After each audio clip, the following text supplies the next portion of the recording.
नमस्कार प्यारे साथियों, कैसे हैं आप सभी। उम्मीद करता हूं आप सभी शानदार होंगे, स्वस्थ होंगे और आप सभी अपने अपने एग्जाम की तैयारी में जी और जान से लगे हुए होंगे। प्यारे साथी, 11 बज चुके हैं और हमारा जीके जीएस का सेशन भैया स्टार्ट हो चुका है।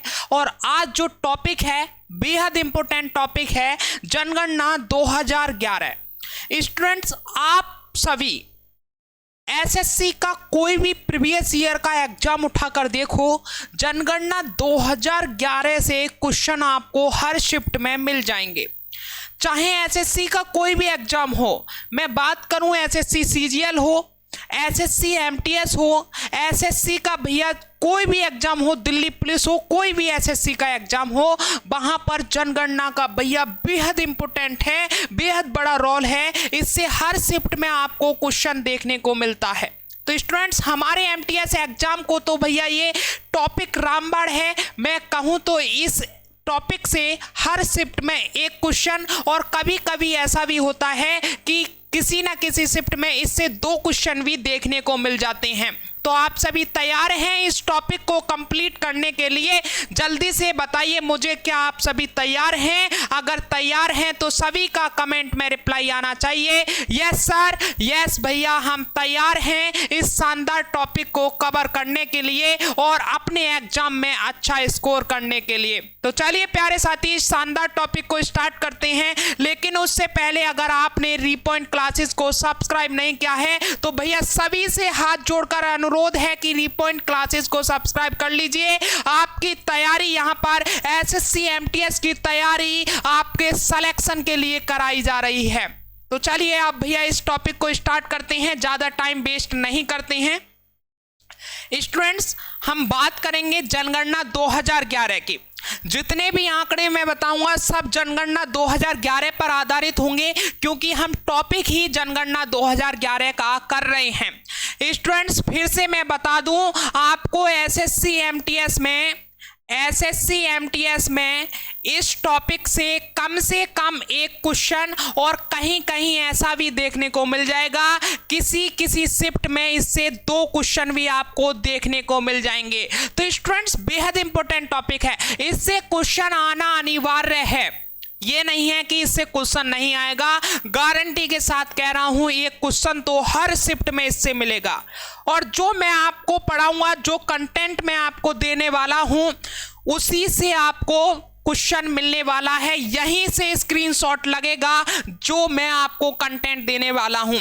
आज इसका पार्ट 1 होगा जिसमें मैं थ्योरी कराने वाला हूं, पार्ट 1 होगा, और कल इसका पार्ट 2 आने वाला है जिसमें हम एमसीक्यू करने वाले हैं। तो ये कल 2 पार्ट में भैया फिनिश कर देंगे हम इस चैप्टर को। और स्टूडेंट्स, पूरी गारंटी है आपके एग्जाम में इससे क्वेश्चन आएगा, और जो मैं पढ़ा रहा हूं इससे बाहर नहीं जाने वाला है। तो आपको इस क्लास को ज्यादा से ज्यादा शेयर करनी है और सभी को, ठीक है, क्लास पूरी देखनी है, एक भी क्वेश्चन नहीं छोड़ना है। जो मैं आपको बता दूं वो माइंड में आपके छप जाना चाहिए।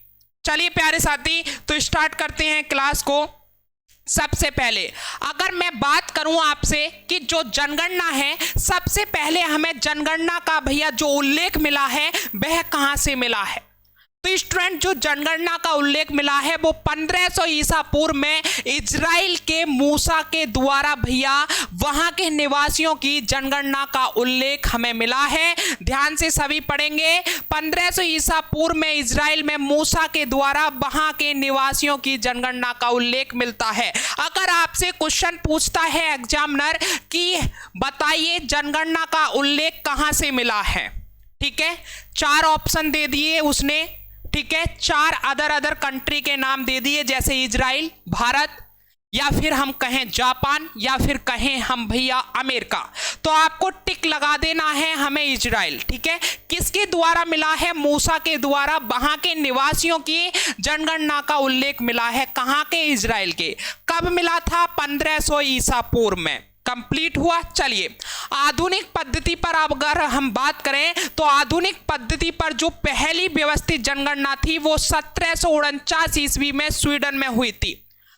सबसे पहले भैया जो हमें जनगणना का उल्लेख मिलता है वो तो हमें इजराइल से मिलता है मूसा के द्वारा 1500 ईसा पूर्व में। वहीं हम बात करें जनगणना की तो भैया आधुनिक पद्धति पर जो जनगणना व्यवस्थित जनगणना थी वो 1749 ईस्वी में स्वीडन में हुई थी। कहां पर? 1749 ईस्वी में स्वीडन में आधुनिक व्यवस्थित जनगणना हुई थी। ब्रिटिश काल में हम बात करें तो भैया ब्रिटिश काल में भारत की जो पहली जनगणना थी वो 1872 में लॉर्ड मेयो के समय हुई थी। याद रखना मेरे प्यारे साथी, ब्रिटिश काल में भारत की जो पहली जनगणना थी वो लॉर्ड मेयो के समय 1872 ईस्वी में हुई थी। यहां पर देख सकते हैं लॉर्ड मेयो। और जो भारत की पहली जनगणना थी भैया, भारत की जो पहली ब्रिटिश काल की जनगणना थी वो 1872 ईस्वी में लॉर्ड मेयो के समय हुई थी। किसके समय? लॉर्ड मेयो के समय। चलिए, ये यहां से जितने भी क्वेश्चन अगर आपसे एग्जामिनर पूछता है क्लियर है, क्लियर है तो ओके सर लिखेंगे, यस भैया लिखेंगे। चलिए आगे बढ़ते हैं। भारत में पहली प्रति 10 वर्ष बाद व्यवस्थित जनगणना लॉर्ड रिपन के समय 1881 ईस्वी में हुई थी। जो 10 वर्ष बाद जनगणना भैया जो होती है वह 10 वर्ष बाद होती है। तो भारत में पहली प्रति 10 वर्ष बाद जो जनगणना हुई वो लॉर्ड रिपन के समय 1881 ईस्वी में हुई। कब? लॉर्ड रिपन के समय 1881 ईस्वी में हुई। ठीक है। ब्रिटिश काल में हम बात करें तो ब्रिटिश काल में कब हुई थी? 1872 में। और किसके समय? लॉर्ड मेयो के समय। किसके समय? लॉर्ड मेयो के समय। ये दोनों क्वेश्चन क्लियर हैं। आगे देखते हैं। 1872 की जनगणना को शामिल करते हुए वर्ष 2011 की जनगणना 15वीं जनगणना थी। स्वतंत्र भारत की 7वीं तथा 21वीं शताब्दी की दूसरी जनगणना थी। हम 1872 की जनगणना को शामिल करते हुए देखें तो जो 2011 की जनगणना थी भैया वो 15वीं जनगणना थी। वहीं स्वतंत्र भारत की 7वीं तथा भैया 21वीं शताब्दी की दूसरी जनगणना थी। ये सारे पॉइंट क्लियर हुए? क्लियर हुए हैं तो जल्दी से सभी का कमेंट बॉक्स में रिप्लाई आना चाहिए कि यस भैया सभी पॉइंट क्लियर हो गए हैं। ठीक है। चलिए, तो भैया मैं फिर से आपसे कह रहा हूं कि इस क्लास को ज़्यादा से ज़्यादा शेयर कर दिया करें। और कुछ तो मैं मांगता नहीं हूं, सिर्फ और सिर्फ आपसे यही मांगता हूं कि क्लास को ज़्यादा से ज़्यादा शेयर कर दें। और जो नए साथी जुड़ रहे हैं रीपॉइंट क्लासेस से, उनसे हाथ जोड़कर विनती होती है वो सब्सक्राइब कर लिया करें। तो प्यारे साथी, बस यही दो चीज होती हैं आपसे कि आप इन्हें भी नहीं करते हैं और आप तो भैया सेशन को लाइक भी नहीं करते हैं। इसका मतलब मैं क्या समझूं? मैं अपनी मेहनत में कमी समझूं या फिर भैया अपने कंटेंट में कमी समझूं? स्टूडेंट, जब मैं आपसे इतने गारंटी के साथ कह रहा हूं कि जो मैं आपको पढ़ा रहा हूं भैया वो सफिशिएंट है, इससे बाहर कहीं नहीं जाने वाला। एमटीएस जीके जीएस में पूरी गारंटी ले रखी है। जीके जीएस में पूरी गारंटी ले रखी है भैया। अगर 25 क्वेश्चन आएंगे तो 25 क्वेश्चन रीपॉइंट क्लासेस से दिखेंगे आपको। 25 क्वेश्चन आएंगे तो हमारे चैनल से दिखेंगे। इतनी गारंटी कोई नहीं ले सकता है, क्योंकि भैया आपको वही पढ़ाया जा रहा है जो एग्जामिनर पूछेगा। ठीक है स्टूडेंट्स, कल का एक क्वेश्चन था कि जो पूरी रथ यात्रा है वो किसके सम्मान में, किसके लिए मनाई जाती है? तो जो पूरी रथ यात्रा है भैया वो भगवान जगन्नाथ के लिए मनाई जाती है। इसको थोड़ा सा करेक्शन कर लेना, वो जल्दी जल्दी में इतने सारे क्वेश्चन होते हैं तो उसमें वो एक आध क्वेश्चन भैया टिक हो जाता है, तो उसे सही कर लेना। जो पूरी रथ यात्रा है वो भैया भगवान जगन्नाथ के लिए होती है। ठीक है। चलिए, जनगणना अधिनियम की बात करें तो जनगणना अधिनियम भैया 1948 के तहत जनगणना जारी की जाती है। जो जनगणना जारी की जाती है भैया वो अधिनियम 1948 के तहत जारी की जाती है। वहीं बात करें तो 1961 में भैया गृह मंत्रालय के अधीन स्वतंत्र जनगणना विभाग बनाया गया। आपसे पूछा जा सकता है कि भैया जो स्वतंत्र जनगणना विभाग था वो कब बनाया गया? तो 1961 में गृह मंत्रालय के अधीन स्वतंत्र जनगणना विभाग मनाया गया। जनगणना भैया किस सूची का विषय है? तो जनगणना संघ सूची का विषय है। वेरी वेरी इंपॉर्टेंट क्वेश्चन है। जनगणना आपसे पूछी जा सकती है किस सूची का विषय है? तो जनगणना संघ सूची का विषय है। नेक्स्ट देखते हैं भैया, कुछ प्रशासनिक आंकड़े हैं, वेरी वेरी इंपॉर्टेंट, यहां से कई बार क्वेश्चन पूछे गए। तो 2011 के समय कुल राज्य और केंद्र शासित प्रदेश कितने थे भारत में? तो 35 थे भैया। जनगणना 2011 के समय कुल राज्य, यानी मैं बात करूं स्टेट और यूनियन टेरिटरी की, तो 35 थे। वहीं जिलों की संख्या यानी डिस्ट्रिक्ट की संख्या बात करें तो 640 थी। वहीं नगरों की संख्या बात करें तो 7933 थी। वहीं ग्रामों की संख्या बात करें तो 6,41,000 थी। ये सभी आंकड़े भैया आपको याद रखने हैं।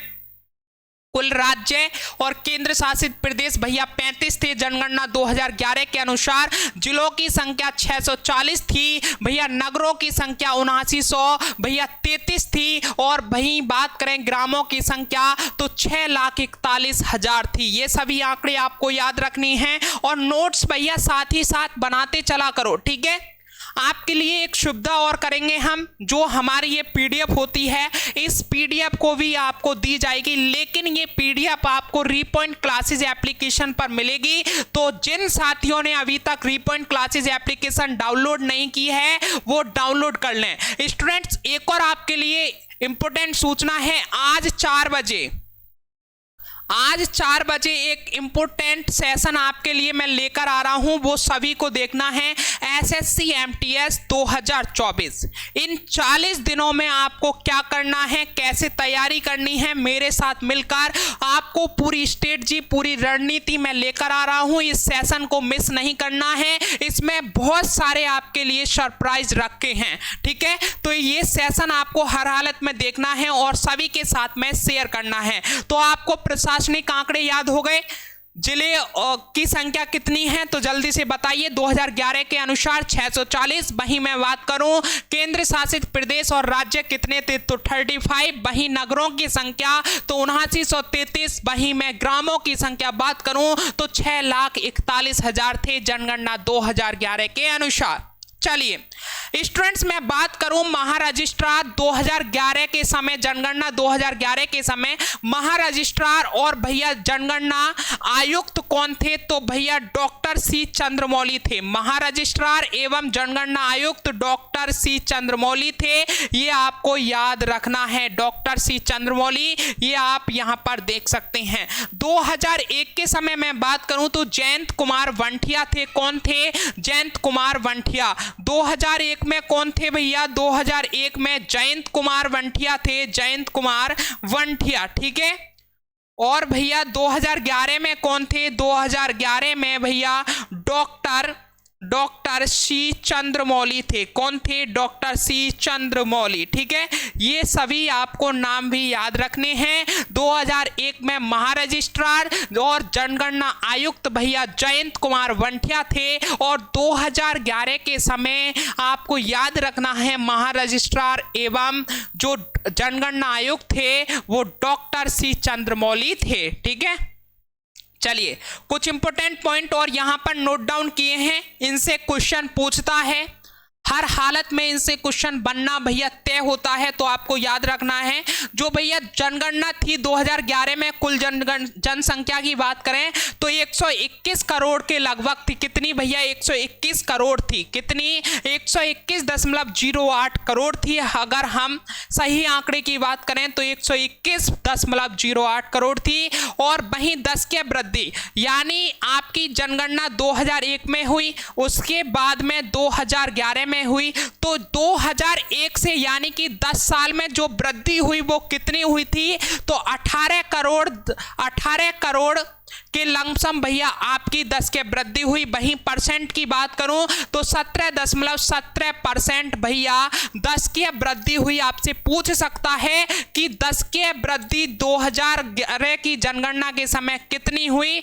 तो 17.18 करोड़ की भैया 10 के वृद्धि हुई। वहीं परसेंट में 17.17% की वृद्धि हुई थी। नगरीय जनसंख्या में वृद्धि कितनी हुई? 31.3% की। ग्रामीण जनसंख्या में 69.9% की। और लिंगानुपात की बात करूं तो 943, यानी कि भैया 1000 पुरुष पर 943 महिलाएं। ठीक है, कितनी? 1000 पुरुष पर 943 महिलाएं, इतना लिंगानुपात था, यानी कि सेक्स रेशियो।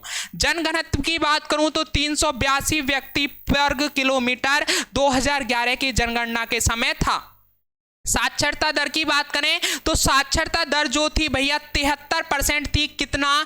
73%, 73% 2011 में साक्षरता दर थी। पुरुषों की कितनी थी? पुरुषों की 80.9% था और महिलाओं का 64.6% था। आपको ये भी याद रखना है 2011 के समय पुरुष साक्षरता दर कितना था? तो 80.9% और महिलाओं का भैया 64.6% था। और वहीं बात करूं पूरी साक्षरता कितनी थी तो भारत में 73% साक्षरता थी 2011 के समय।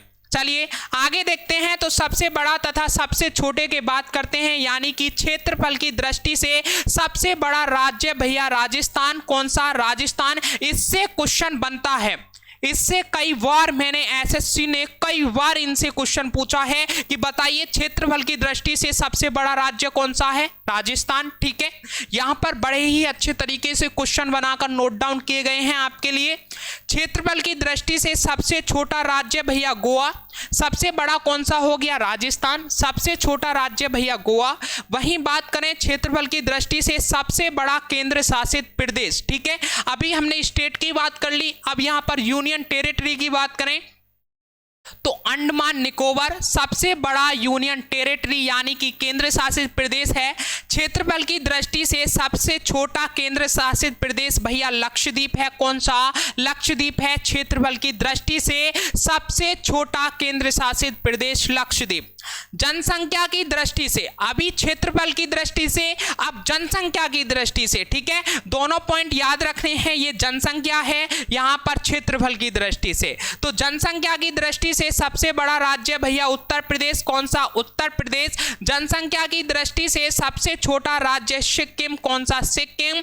और जनसंख्या की दृष्टि में सबसे बड़ा केंद्र शासित प्रदेश तो भैया कौन सा है? दिल्ली है। वहीं जनसंख्या की दृष्टि में सबसे छोटा केंद्र शासित प्रदेश तो भैया लक्षद्वीप है। ये जनसंख्या की दृष्टि से भी है और ये क्षेत्रफल की दृष्टि से भी सबसे छोटा केंद्र शासित प्रदेश है लक्षद्वीप। ठीक है, ये सारे पॉइंट याद हो गए। एक बार सभी बोलेंगे, क्षेत्रफल की दृष्टि से सबसे बड़ा राज्य राजस्थान, क्षेत्रफल की दृष्टि से सबसे छोटा राज्य भैया गोवा, और भैया क्षेत्रफल की दृष्टि से सबसे बड़ा केंद्र शासित प्रदेश अंडमान निकोबार, क्षेत्रफल की दृष्टि से सबसे छोटा केंद्र शासित प्रदेश लक्षद्वीप। अगर हम बात करें जनसंख्या की दृष्टि से सबसे बड़ा राज्य तो भैया उत्तर प्रदेश, जनसंख्या की दृष्टि से सबसे छोटा राज्य भैया सिक्किम, और वहीं जनसंख्या की दृष्टि से सबसे बड़ा केंद्र शासित प्रदेश दिल्ली, जनसंख्या की दृष्टि से सबसे छोटा केंद्र शासित प्रदेश तो लक्षद्वीप। ये सारे पॉइंट याद हो गए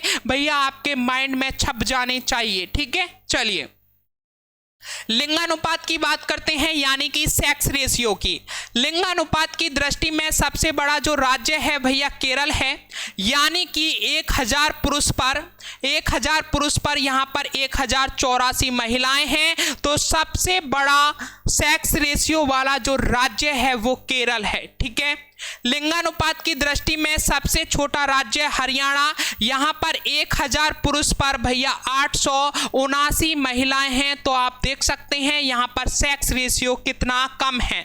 लिंगानुपात की दृष्टि में सबसे बड़ा केंद्र शासित प्रदेश तो पांडुचेरी है, यहां पर भैया 1000 पुरुष पर 1037 महिलाएं हैं। कितनी? 1000 पुरुष पर 1037 महिलाएं हैं। लिंगानुपात की दृष्टि में सबसे छोटा केंद्र शासित प्रदेश जो है वो दमन व दीप है, यहां पर सबसे कम है, 1000 पुरुष पर भैया 618 महिलाएं हैं मात्र। ठीक है, तो भैया पढ़ना स्टार्ट कर दीजिए तभी शादी हो पाएगी। आप देख सकते हैं इंडिया में सेक्स रेशियो की क्या हालत है। ठीक है, चलिए आगे बढ़ते हैं लिंगानुपात वाले जिले। ठीक है, अभी हमने लिंगानुपात वाले भैया स्टेट देखे और यूनियन टेरिटरी देखे। अब बात करते हैं लिंगानुपात वाले जिले। ठीक है, सर्वाधिक लिंगानुपात वाला जो केंद्र शासित प्रदेश का जिला है वो माहे है। कौन सा? माहे है।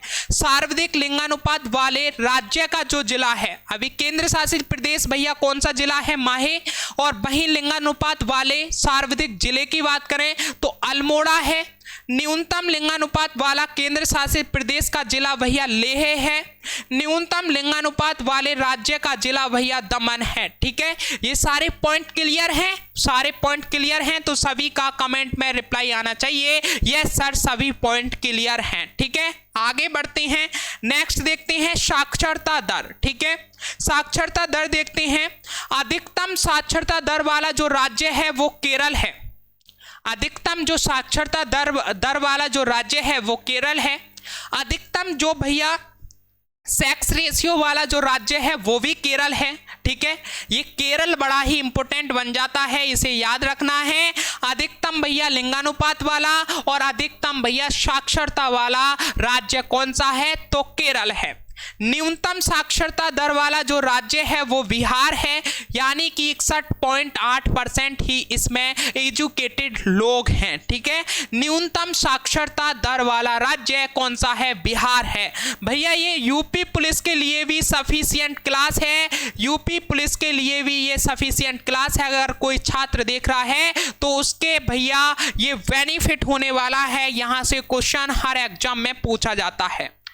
अधिकतम साक्षरता दर वाला केंद्र शासित प्रदेश पूछे हम, अधिकतम जो साक्षरता दर वाला केंद्र शासित प्रदेश है वो लक्षद्वीप है। और न्यूनतम साक्षरता दर वाला केंद्र शासित भैया दादर नगर हवेली है। कौन सा? दादर नगर हवेली है।